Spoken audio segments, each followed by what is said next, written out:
తిందువో చాలని. ఇక్కడ ఏమైంది? ఎప్పుడైతే దేవుడు ఇచ్చినటువంటి ఆశీర్వాదము వలన ఏ శ్రమ లేకుండా, ఏ బాధ లేకుండా, ఆ సమయం ఉంటుందో లేదో, ఆ సమయంకి ఎవరు తెచ్చిస్తారో ఏంటో అని ఆలోచన కూడా లేదు, తలంపులు కూడా లేవు. సమృద్ధిగా ఏ సమయం వారికి ఆకలి అయితే ఆ సమయంలో తోటలోకి వెళ్ళి కోసుకొని తినే పని, ఎప్పుడు వారికి తినాలనుకుంటే అప్పుడు తినే పని. ఏది కావాలంటే ఒక రకమైనటువంటి కాదు, తోటలో అన్ని రకాలు యేసు ప్రభు వారు వాళ్ళ కొరకు అనగా మన కొరకు ఏర్పాటు చేస్తే, ఇప్పుడు వీళ్ళు ఏం చేశారంటే దేవుని ఆజ్ఞను అతిక్రమించి ఆయన ఇచ్చినటువంటి ఆశీర్వాదం కోల్పోయారు. హల్లెలూయా.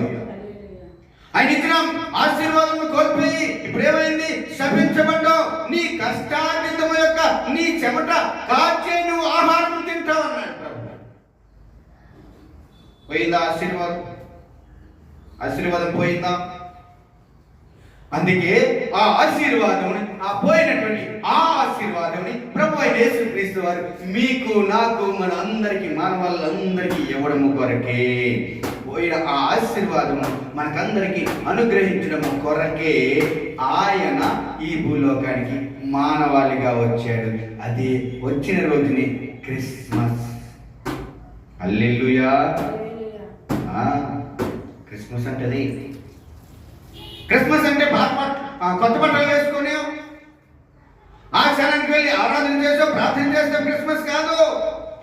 ప్రభు అయిన యేసు క్రీస్తు వారు పరలోకములో ఉండవలసినటువంటి ఆయన నన్ను రక్షించడము కొరకు, నేను పోగొట్టుకున్నవన్నీ నాకు అనుగ్రహించడము కొరకు ఈ లోకానికి వచ్చాడు కదా, అదే నాకు నిజమైన క్రిస్మస్.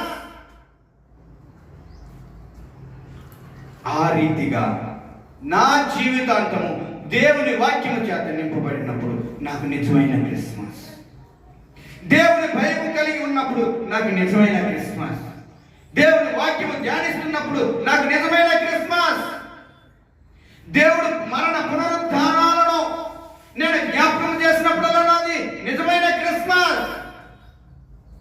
హల్లెలూయా, హల్లెలూయా. అందుకే క్రిస్మస్ ఎందుకు చదువుతున్నాం అంటే యేసు ప్రభు పుట్టాడండి.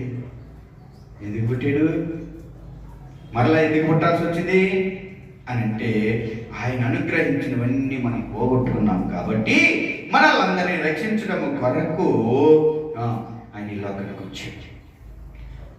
ఆయన ఇచ్చిన ఆశీర్వాదం పోయింది, ఆయన ఇచ్చినటువంటి సమృద్ధి